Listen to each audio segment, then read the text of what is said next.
Hey everybody, welcome back to another Express Entry Live Q&A. It's great to be reconnected with everyone. It's been quite the summer. I've been away quite a bit. And yeah, it's awesome to be back. September, time to get back to work, right? We just got off our Labor Day long weekend here in Canada. And it's great to have all of you connecting. Yeah, it just seems like I've been so out of touch for so long here. And so thanks for your patience with the lack of live Q&As that we've been doing. Alicia and I and Igor have been having a little bit of time off and some breaks. And yeah, it's great to have everybody here for sure, for sure. All right, let's see what we got here for my headline. Oh, that was the last thing that I did was the Express Entry Masterclass. Awesome. All right, well, as always, I am a Canadian immigration lawyer, and this is the Canadian Immigration Institute supported and sponsored live Q&A. And all of our legal work is done within Holthe Immigration Law, which is our firm's, which is our immigration law firm. We're all a bunch of Canadian immigration lawyers, and this is the way that we're able to reach out and connect with all of you, because we, as a smaller firm, do not have this massive marketing budget that we have. So what do? We help, we give freely, we share, and we basically answer your questions about Canadian immigration. And then in turn, it's our hope that if indeed you feel like you've received benefit, and all of you who are attending these live streams, I just love, absolutely love to get the questions and be able to help. I'm a former teacher, a high school teacher, and a former immigration officer working on the border. And I also spent some time working with the hearings officers in Calgary with immigration appeals while I was going through law school. So that is my background. And I take all of those and I blend them all together into this Canada Immigration Live Q&A. And so it was a little bit rough and tumble this morning because I had 2 consults before we went live. So I apologize for being a little bit late. So as always, I want you to let me know where you're tuning in from, just like Amara here, who says they're tuning in from Ivory Coast, which is fantastic. So please post in the comments below. We've got super chats. We've got things like that. If your question isn't getting answered and you want to bump it up a little bit, that's always a possibility. And yeah, I love to see where in the world all of you are tuning in from. It's amazing. So cool to see how far this little, live stream on YouTube actually reaches. And I want to express appreciation to all of you guys for all of your support. Okay, what is coming down the pipe? What's going on? Well, we've been watching this whole, express entry rounds of invitations and trying to figure out what the government's doing. What do they have up, up their sleeve next? We, as many people know at this stage, this fellow right here, Minister Fraser, is no more. He's moved on. We have a new minister right here, Mark Miller. So he is the new Minister of Immigration, and we'll say goodbye to Minister Fraser. And boy, Miller has got a lot on his plate. Absolutely he does. And one of them is all of you CEC eligible candidates in Canada who are wondering, what the heck? Like, why are there no pathways for me? Some of you are beneficiaries of the Canada H-1B open work permit that just happened. And so just absolutely an amazing program if you're an H-1B visa holder in the US. And I've done so many consultations with people looking to strategize, try to understand what this is all, really going to mean for them and the possibilities and opportunities that might exist in Canada. So don't hesitate, please, you guys, if you have any questions about that, because it's far better to get some good advice at the beginning of your journey coming to Canada on an open work permit. Even where you choose to live is a huge, huge factor in the possible permanent resident options that are available. So don't hesitate. Let's see if we can slide over here. Yeah, so don't hesitate to slide over to our firm website. And I will adjust that. There we go. And all you have to do is click on Speak to a Lawyer, and you can book a consultation with myself, Alicia, Igor, and just find the next available time, and we can help to strategize and plan out your future. But that goes the same for anyone who's looking to come to Canada. All right, so let's see what we've got here. We've got some questions that have been posted, and I appreciate that. We'll definitely get to those questions. Let's give some more shout outs here. We've got Peter, who's over in Vancouver. Hello, Peter. Thanks for connecting in. Losin, hey, it's great to see you too. Thanks for the shout out. Let's see, we've got Wagner. Hey, Monteiro. Hey, Mark, good to see you. Hoping for a STEM draw and studying French meanwhile. Abraços. And let us know about your travel to Brazil. Yes, Wagner, that is absolutely on the radar. I've got a bunch of dominoes that have to fall into place. We're planning our event in Brisbane. We're going to go to Brisbane in over Christmas. And while there, we're going to go there to travel for an in-person event, which it just worked out. That would be a good time between Christmas and New Year's. And so the site, we're still working out on the site, but it's going to be a 3-hour live kind of presentation, followed by the ability to book consultations, private, in-person consultations there with me the following day. So that's kind of the strategy. And, depending on the circumstances, what I may do is a full day event too. We're just working out the details where potentially we'll do it during the day. And, in the morning, people can come and then have consultations all afternoon, late into the evening, as many people as would like to do in person. So we're looking at doing that. We're also looking at heading down to Santiago in Chile, Brazil, of course, Wagner. And we're also looking at the possibility of making a stopover in Suriname, which is a country where one of my sons served his mission, and he had to come home because of the pandemic early. He was there for 18 months, and he was shortchanged about 6 months because of the pandemic. So we may just stop over there and connect in and give him a chance to reconnect with the people that he grew to know and love. And I think some of you are also aware that my son Connor, he will be coming home on September the 22nd. He has been serving his mission in Santiago, which is one of the reasons that we're looking at going there.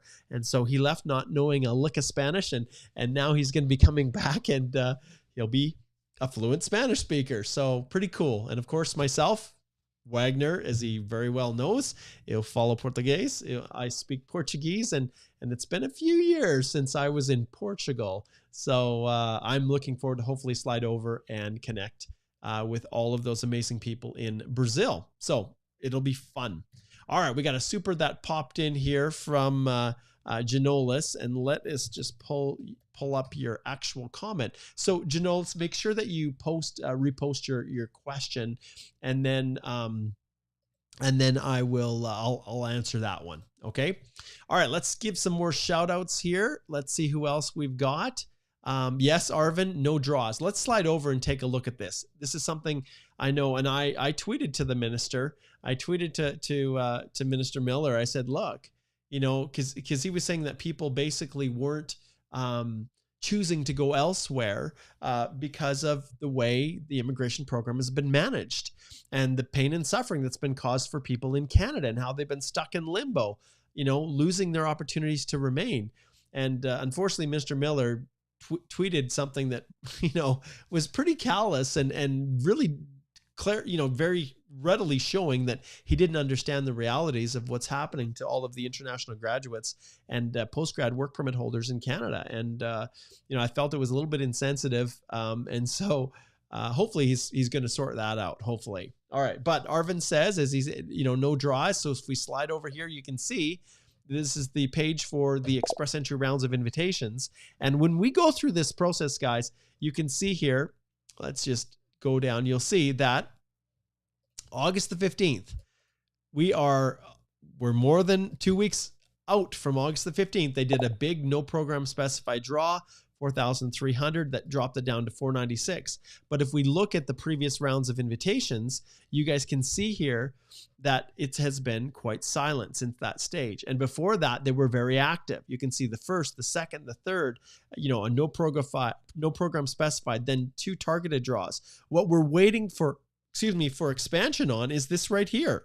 And in my technical meetings with immigration and the technical briefing that I had on the actual category-based draws, they indicated that STEM was going to be the one that had the most invitations extended through it.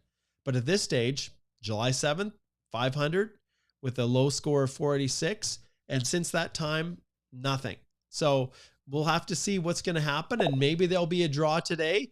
Maybe today is the day. We'll see. But we'll cross that bridge when it comes.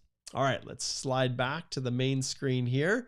Okay, here we go. So Janolis's question says, does e-stamped bank statement accepted by IRCC? Okay, so in the course of, this is a good express entry question.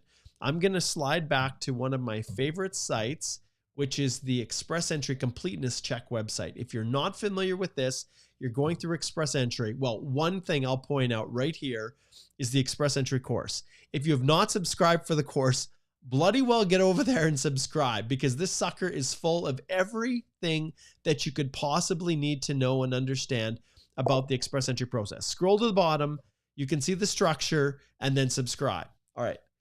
The Express Entry, you can go search for this link right here.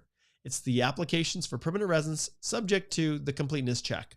Okay, so this R10 completeness check, these are the specific documents. And so if we put here bank, okay, I'll just search the page. So proof of funds, this is exactly what IRCC wants to see, Janolis. So you can see here that there's a certain amount that you have to meet, and it's pretty simple to figure out what that is. We'll just go proof of funds, EE proof of funds right here. And you can see if we scroll down, there's a certain level you have to meet. Okay, and I think everybody knows that. If there's one, just you, $13,757. Each additional family member, if you max out at 7 and then you have 8, 9, 10, then you're just going to add another $3,706 per person.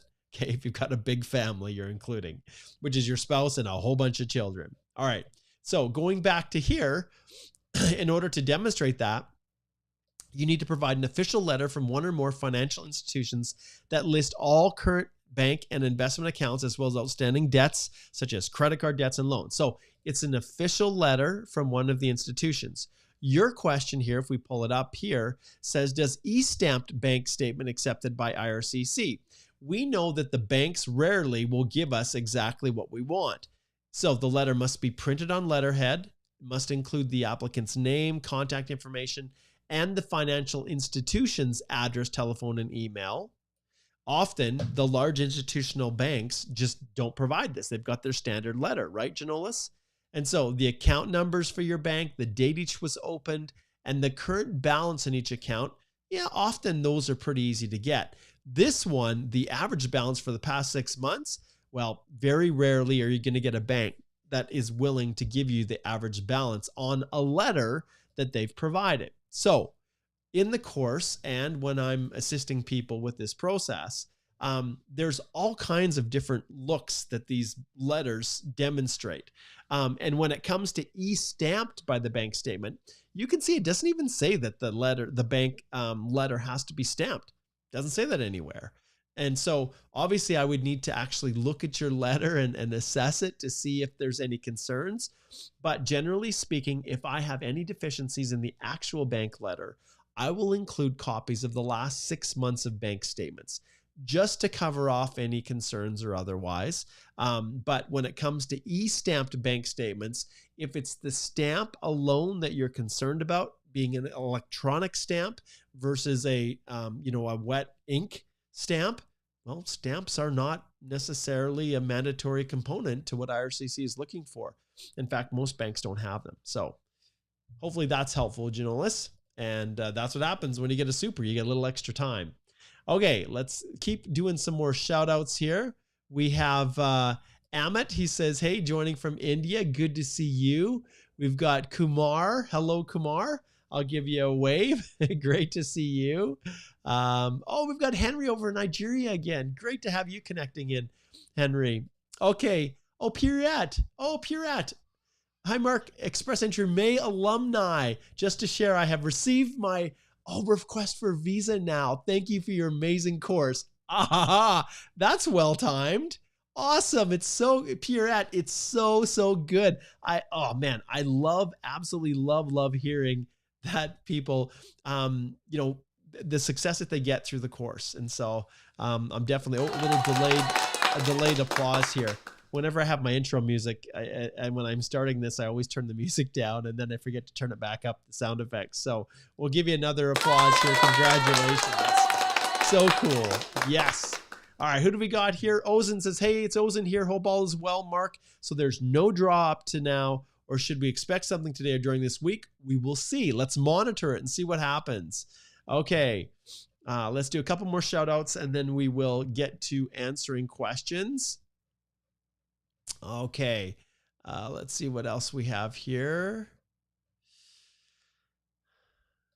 Okay, Kamal over on LinkedIn. Thanks for connecting in. Pleasure to understand insights from the team. You're very welcome. And I know Igor did a live last week, which was great. And Alicia should be joining me tomorrow, I think is the plan.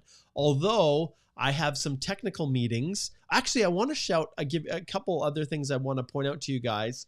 Let me go to the YouTube channel. I think it should be listed here. Let's just go to the YouTube channel. I'm just going to pull it up. The Canadian Immigration Institute, you guys could be listening on, well, just a wide variety of locations, Facebook, LinkedIn, Twitter, YouTube. So all of those things are possibilities. Now, what I want to do here is I'm going to go to my channel and let's see. Okay, here we go. All right.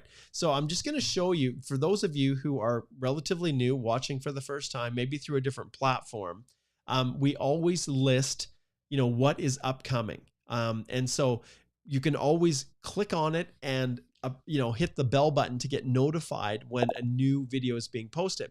I'm going live this afternoon as well. And for any of you who are from the Philippines, this is something that you are absolutely going to want to watch because there are new departure rules for Filipino travelers that are coming. Now, they announced them and we're going to release it and make it mandatory. And then they pulled it back. But my LJ here, one of my good friends, is going to be Dangzelin. He is going to be joining me to talk about these new rules and how it impacts Filipino travelers. So if you're from the Philippines and you're wondering, oh, what's the impact of this if I'm looking to come to Canada, whether you're coming to work or otherwise, especially temporary foreign workers, definitely join us. And that's this afternoon at 2 p.m. So we're going to have a busy day. And then the channel's got everything that you could possibly want. And remember always when you're asking these questions and you're like, oh man, Mark missed my question, go here to the channel. However you're viewing it, you will find that there is a search button. So lots of people ask about, for example, self-employed work experience. How do I claim it? If you type in self-employed, remember this is Google, so it's pretty good to search. So this is self-employed applicants, why no justice? But you can see, how do I claim self-employed? A special interview, self-employed success story. How do I prove work experience if I'm self-employed?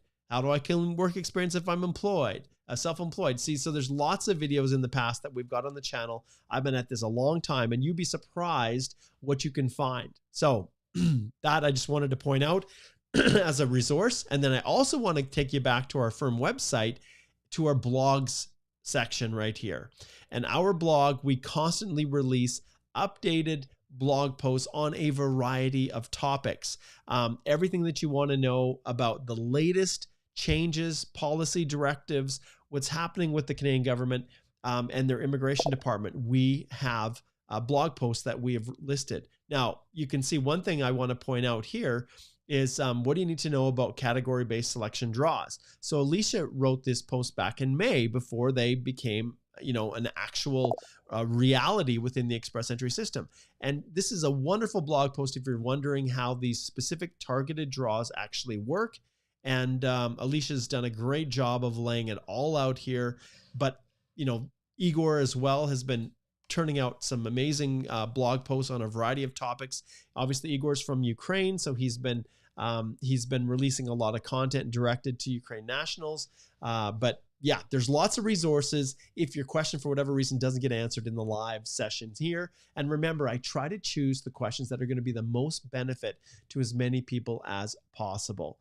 And so if your question doesn't get answered, it might be a little bit too specific. And if it is a specific legal question like, Mark, I have this happening, should I travel? Or Mark, should I change my job? Those questions, are always something that I then ring that little bell. And then I say, slide over to our firm website, and there's links in the description of the video, and book a paid consultation. If you're wondering what it's like, well, just click on our little Google reviews here and you can see what the latest, the latest comments are. Okay. And you can go check it out here. Anyways, there we go. All right, let's jump back here to our main screen and let's get to some more questions and some more shout outs. Anthony Fernandez is over in Toronto. Hi, Anthony. Great to see you. And Kamal's over in New Delhi, checking in on LinkedIn. Great to have you here. We've got Andrew up in Whitecourt. Hey, Andrew. Great to connect with you. And let's see who else we have here. Oh, we got Shirley is tuning in once again from TO. Great to have you. Hey, Ellen over in South Africa. Great. I love seeing you guys over from Africa. It's great to have you. Nitin, good to see you. Hello. We've got MZ who's over in Iran. Hi. Hi, MZ. Good to see you. All right. Let's see what else we have here. We've got lots of really good questions. Just going to give, I think we're just about through the shout outs. Let's just see here. I think so. Let's see, anyone else? We've got Mahesh who's over in Fremont. Where's Fremont, Mahesh? Where's Fremont? I'm not familiar with that. Juan says, need to call you after the conference. Hey, no problem at all, Juan. No problem at all. Okay, let's see here. What else do we have? Lots of questions that have been piling in. Let's see here. Okay. Oh, we've got Abdul over from Pakistan on Facebook. We've got someone tuning on Facebook. Great to have you connecting. And Manjeet is over in Australia as well. So hopefully, Manjeet, I don't know where you are, but I'm going to try to give people as much advance notice as possible because I know that people will fly from different areas to come and attend the event. Daniela, Democratic Republic. Sanjeev over on LinkedIn as well. From Pune, India. Great to have you. Okay, let's connect in here. I'm going to just wrap up. It looks like we've got, Janolis has got one more little super here. Okay, 90% of funds coming from my direct relative, sister gift deed in Canada. Gift has been notarized. Is it going to be a problem with my application? See, is it going to be a problem with my application? That's the question. So Janolis, those types of questions are always ones that I would direct a consult to. So that we can actually look at the gift deed, see what it looks like, see how it's structured, because not all gift deeds, like Canada doesn't have the concept of a gift deed. That's more of an Indian term, and other countries have it as well. So the actual legal document that's put in place that says, yes, I have given Janolis, my brother, X number of funds to support his Canadian Permanent Resident Settlement Fund requirement. And if the thing says, it's irrevocable, it's a gift of love and affection because I care about my brother and want to support him, there's no expectation that that money is going to be returned, then maybe that might be, sufficient, because gift deeds do work if they're done properly. But you have to make sure that it's done. It's not just that it's notarized by a notary. It's the content of that really makes a difference and what's contained inside. So I recommend, Janolis, that you book a consult. Okay, we also have Willingly Yours, who says, can I use cybersecurity knock even? I am a contact center manager in the bank since cybersecurity is part of my job responsibility. Plus, I just got cybersecurity certificate. So basically, when you're claiming foreign work experience, willingly, that's your name, I'm calling you. When you're claiming Canadian foreign work experience or any work experience, you're always looking at the actual duties performed. So that's what it comes down to. Did you perform a substantial number of those main duties that are listed in the knock that you're trying to connect with? That's really the critical component. And if the answer is yes, then there's a good chance you're on the right track. Okay. And once again, I recommend you guys subscribe to the course. All right. Let's keep zipping through here. Okay, so we're going to jump in. I'm going to try to get through these questions as quickly as possible. I'm not going to dive as deep into them because I really want to touch on as many people and give as much help and support as I possibly can. Okay, Gurjant says, applied for CEC, 16th of July, still waiting for biometrics. How long it would take? Thanks. I'll answer this one. And if you're also asking questions about processing times, you will see that I'm probably going to skip yours because I want you to watch this with me. So IRCC processing times, all you have to do is type in here, IRCC processing times. When you're here, you can pull it up, and these processing times are updated very frequently. So when I look into here, let's just see here. And we go economic immigration. We go with, we'll say Canadian experience class. I think that's what you have there. And then you get processing times. It shows 5 months. So there you go. So that was last updated August the 22nd. So, about 2 weeks ago, and it says it's updated weekly. They're behind. It's not updated weekly because it would say this week probably. All right. So yeah. So anytime you can always look, and these processing times are pretty accurate. All right. So there you go. Biometrics itself, the letter, which I know is where you're asking, it just varies. Sometimes that biometric letter comes really quick within, days or even a week. Other times it takes longer, but ultimately don't stress over it, because at the end of the day, they are right now processing CEC application in around 5 months. And that's kind of the timeline that you look at for the thing to be completed. And I don't spend a lot of time worrying about how long it's going to take to reach some middle stage. I want to know when they're going to finalize it, because if everything's in order, an officer can finalize an express entry application the same day they look at it. So it's, things can go really quick if you've done your application properly. Okay, AR says, does part-time continuous work of 10 hours per week for 3 years meet the minimum requirement of FSW? Thanks. No, you need to work at least 15 hours a week. So if you say continuously only 10 hours per week, it's not enough. Part-time is 15 hours a week, but you can average it to get the 15. If you've never hit 15, then they don't consider it to be part-time. So that is, that's basically how I'd answer that one. Okay, let's see here. Who is next? Okay, Varun says, let's get it on here. Okay, so Varun says, do I need to include even the expired passport in my express entry application? No, just your current passport. And remember, all marked or stamped pages as well. Okay, let's see here. Okay, Peter looks like got a multifaceted question. We'll try to answer these Peter. Okay, so he says, based on IRCC instructions for countries in which one no longer resides, the PCC must have been issued after the last time she stayed in that country for 6 months or more in a row. Okay, if you go back to your home country just for 3 weeks, do you have to renew your PCC? If so, can you do so while you're in the home country, or does it have to be after leaving the country? Okay, if you go back for 3 weeks, I always tell my clients to get a new one. Okay, if you leave the country and you get it when you're back in Canada, then that police clearance certificate will not expire. If you get it, Peter, while you're there, then just remember that police clearance certificate will be valid for 6 months. Okay, simple as that. And so if you use it and you are not submitting your application until your express entry application until, say, 8 months after it was issued, then you could get your application returned as being incomplete. But if you obtain that police clearance certificate after you return to Canada, then it's not going to have an expiry on it. All right. Okay, Amara says, under which circumstance one can go and live in Quebec after obtaining PR through EE? I never advise it. Simple as that, Amara. This is a kind of a little, game that people play. The reality is, if you're working and living and intend to live in Quebec and you go through express entry, well, you're not abiding by what express entry actually dictates, which is demonstrating an intention to live outside of Quebec. You're actually undermining it. So people will say, well, how soon can I move back to Quebec? Well, Canada is governed by the Charter of Rights and Freedoms, and ultimately that charter grants freedom of mobility.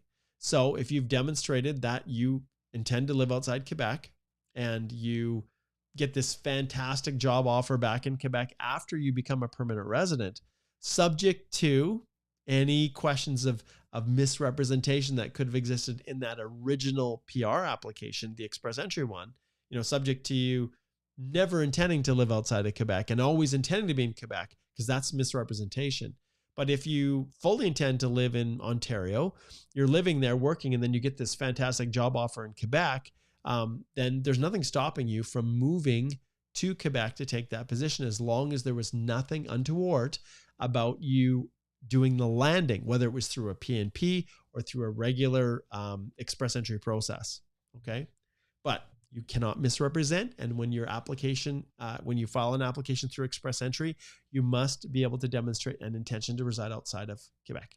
Now, it's kind of tricky, Amara. So if you, obviously, I recommend you book a consult so that we can talk about that in more detail. Okay, Hardeep over on LinkedIn says, how to improve CRS after as having 350 with NOC accountant. Always, Hardeep, right now we're in the world of French. So without any reservation, when people ask me how to improve my scores, because you're older, right, Hardeep, you've lost all those age points probably. As an accountant, you're probably not going to come and study. You could consider an MBA in Canada. That's a natural progression, I guess. If you're an accountant, you could consider taking an MBA or going to school in Canada. But when you're older, it becomes more difficult. They start to really question whether or not it's really a legitimate education,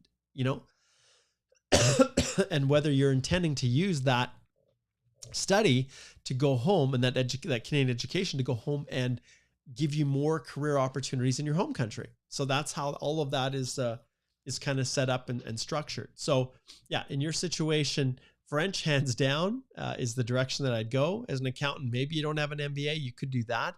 But the problem is, as you're older, especially when you hit 40, you start to lose 10 points at a time, 10 points every year.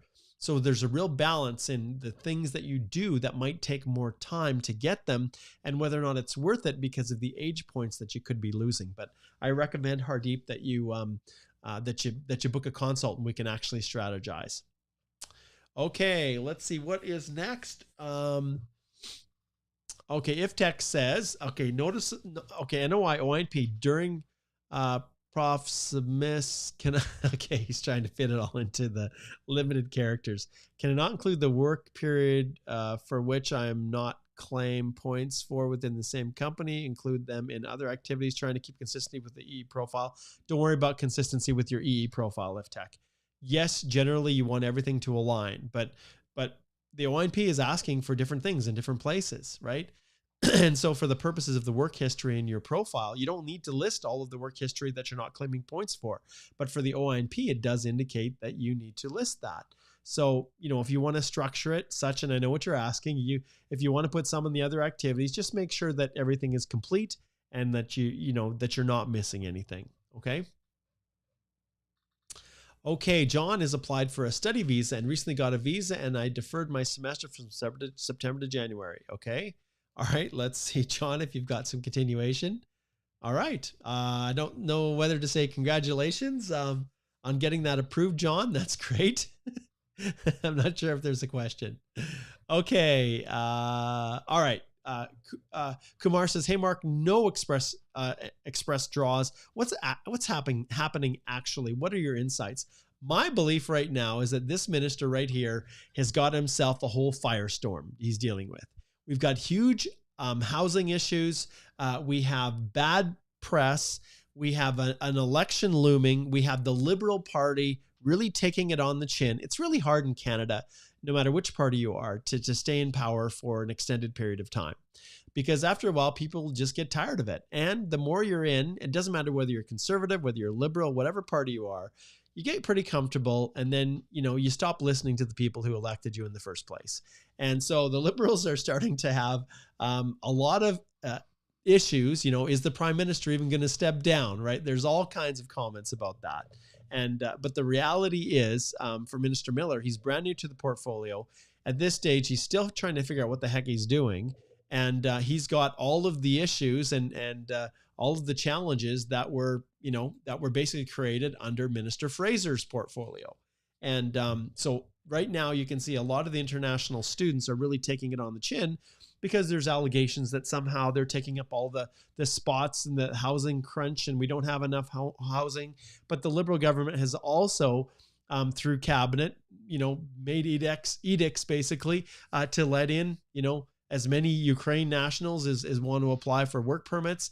There were 1 million people that applied for those. There's also the Syrian refugees. There's the, there's the Afghan refugees. There's all of these, individuals who Canada has international obligations, and we pride ourselves in this. And as a firm, we support these pro bono, through pro bono efforts, a lot of these initiatives. But you can't ignore the fact that our infrastructure is stretched because of all of the people that have been admitted. So I think right now, Minister Miller is trying to figure out what the heck is going on. And he doesn't want to keep, doing these big draws and letting a whole bunch of people in until they've figured out their, the spin that they're going to try to put on this to do damage control.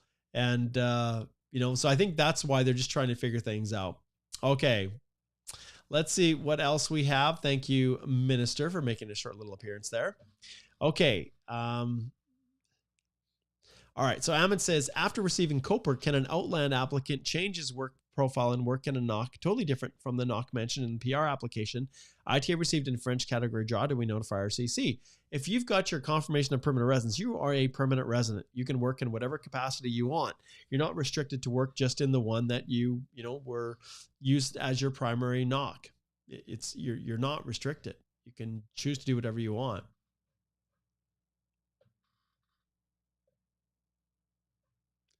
Okay, so Varen is offering a little bit of a thought. I'll just question this. Okay, so ultimately, yes, if you visit for 1 day, I recommend as well, and that's what I teach all my individuals, clients and the people that take the course. Yes, it's advisable to do that, but the key is the expiry of your police clearance certificate. So if you choose to get it, which you totally can in India, you don't have to necessarily wait till you come back to Canada, especially when we look at processing times of 5 months.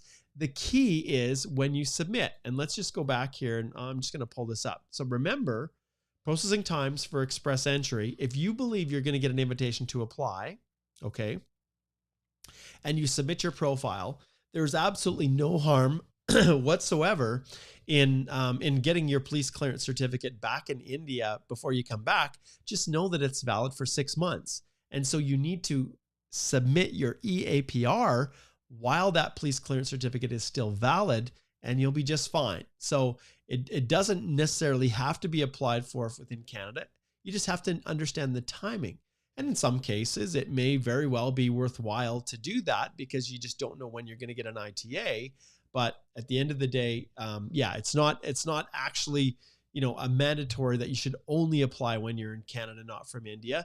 But there is, there may be reasons to, justifiable reasons for why you're going to get an ITA, you're going to be able to submit it within that 6 months. And it's just submitting your EAPR, not that it has to be actually finalized and adjudicated completely. It's just submitting. And once they hit that completeness check, the police clearance certificate, if it was issued while you're in India, just needs to still be valid, which is 6 months from the date it was issued. Okay. Okay, Eric says, PNs have the obligation to report changes in employment and immigration status. Does this obligation continue to apply after getting PR? No, it doesn't at all. Nope. Okay, and some that are submitting similar questions, I'm just skipping through those.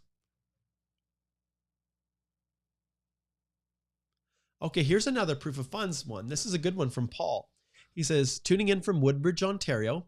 Can you speak on showing proof of funds under express entry? I'm co-signed on a car loan for a family member vehicle, and it appears as a debt on my bank profile. Okay, so I don't want to spend a lot of time, too much time on this topic, Paul, but you need to demonstrate that you have sufficient funds to settle. So obviously the minimum income you need to show in your bank is that you have the funds set out in the table that we just looked at earlier. And so a certain number of people have a certain number that they have to show. If you have a loan, okay, that you're co-signing, that loan amount isn't going to be just deducted or subtracted from whatever your savings that you have, and then whatever's left over is your settlement funds. No, but you do need to show how you will be able to continue to service that loan, and it won't impact your application. In other words, the loan and making those payments isn't going to harm or impinge your ability to settle in Canada, because understand, it's going to take time to get a job, a good paying job, to be able to support yourself and get on your feet. That's why they ask that you have the settlement funds. So in your situation, basically what I like to do is show that I have all the settlement funds, plus I have enough extra money to cover those payments for at least 6 months. So that's how I structure it. And I teach all this in my course. Okay. Okay, Money with Menveer says, what about a person with an expiring work permit in January 2023 with 474 in CEC? Well, I'm assuming 2024 maybe is your expiring work permit. And that, my friend, I cannot say. I don't know what this fine fellow, Minister Miller, I don't know what he intends or what his plan is. So we'll just have to see. Okay, let's see. We got another super that popped in here. Let's see who is next.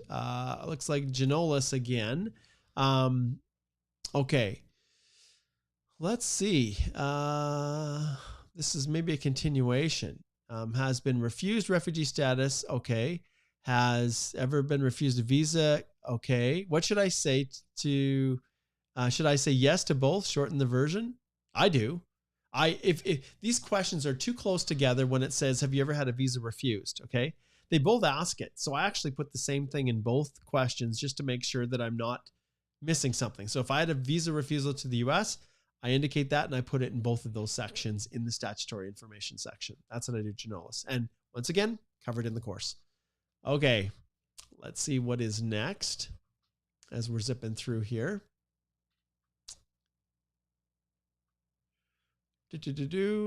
Okay, next is Basilius says, what does application profile updated mean, but there is no result? Is that ghost update for student visa? Possibly. It's really impossible for me to tell exactly what may have happened, but that's a possible, thought. Okay, we've covered that. Keep zipping through people. Oh, Vizart says, hi from Ottawa. Just got my PR approved. I had help from Alicia and she was very helpful. Oh, I love it when you guys come on. So, like I said, if you guys have any questions, just like Vi here, you can easily connect in, book a consult with Alicia, myself, or Igor. It's absolutely fantastic to have people come back in and share their success. So, Vi, I'm going to give you one of these. So cool. Is that Pocahontas? Almost looks like it, Pocahontas. Cool, cool. Okay, let's see what's next. Okay, we've got Meka. Hey, Mark, it's Meka from Guelph, Ontario. Which would be a better option to boost CRS score, studying or getting an LMIA? Thank you. Always LMIA, hands down. If you can get an LMIA, that is way better. Why? Well, to start with, an LMIA will give you a minimum of 50 extra points. Depending upon the, if you're a senior C-suite, senior executive level, then you could get up to 200 more points. And an LMIA doesn't take you, a whole year to study, where if you study and then you have a birthday, if you're over, 29 years age, you could be losing a minimum of 5 points when you turn 30, or if you're turning 40, a minimum of 10 points. So if you're just straight up without any other factors we're looking at, Meka, LMIA hands down. Okay, let's see what is next.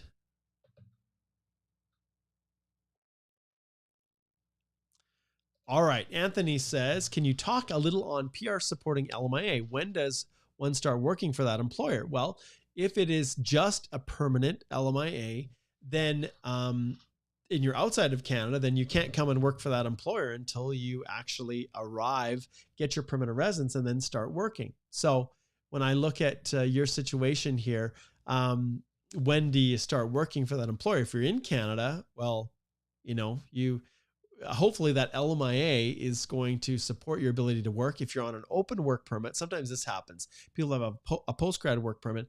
There's some other employer that applies for what I call a permanent LMIA, and it's just used to support permanent residents. It doesn't, like the expectation for the company is that you work for them for at least a year after you become a permanent resident. But yeah, when I think through that, if you're in Canada and you're on open work permit, you can start working for them right away. If it's a dual purpose LMIA that used to support a work permit and permanent residence, then you can apply to change conditions on your work permit. And then as soon as the work permit is issued, then you can start working for them. But hopefully I've tried to cover all the different angles, Anthony, and hopefully I explained it in a way that you got something out of that. Okay. All right, Jay says, hey, Mark, when submitting supporting documents for EAPR, is the less is more approach the best thing to do, or should I submit as much documentation as possible? Once again, covered in my course, you guys. This strategy, and especially within the master classes, and I'm going to have another one coming up here shortly, it just depends, because in some cases, if I have any aspect of the application that I think is unclear, I will do the best I can to explain it. Now, I believe in being concise and brief and not putting in more than is necessary.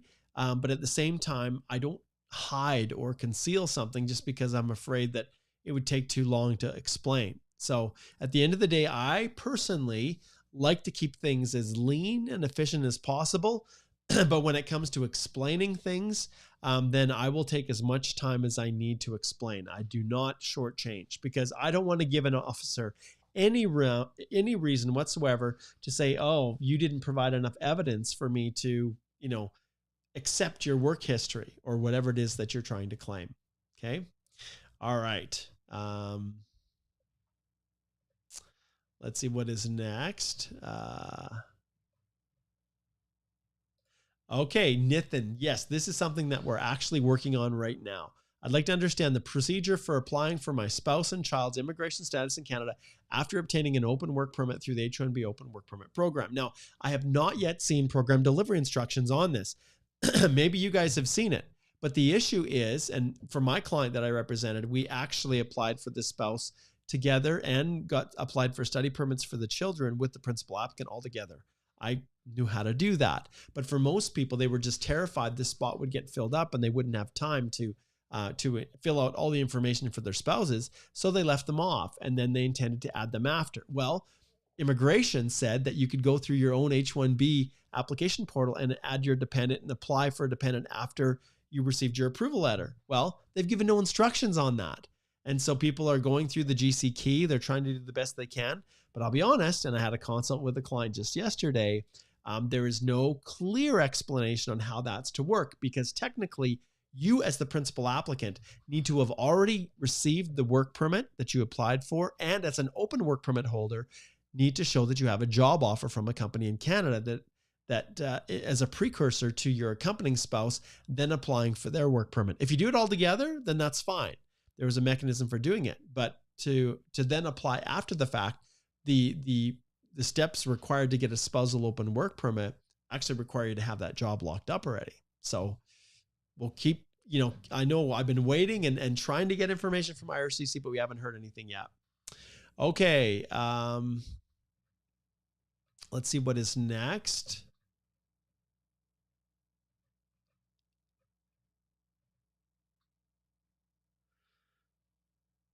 Okay, T here says, how is the H-1B open work permit issued? Well, once you apply, you will then, if you're coming from a visa required country, be asked to submit your passport. A visa will be imprinted in it, and the visa, as well as the approval letter from the online filing, will get mailed back to you. And then you take your passport with your visa, get on the plane or drive. If you're in the US, obviously you can drive to the port of entry and you bring the letter, present it, and then they issue the work permit at that stage. The border issues it. Okay, Joyful Journey says, if applying for a US tourist visa while IRCC is processing my express entry, do I have to let them know about it? Nope, you don't. Okay. Geo says, I applied for PR under express entry, but I accidentally uploaded my unofficial transcript instead of the official transcript. Will I have a problem? Book a consult, Geo. This is something I'd need to get a whole lot more information on. Is it a Canadian credential? Is it a foreign, is it foreign education? Book a consult.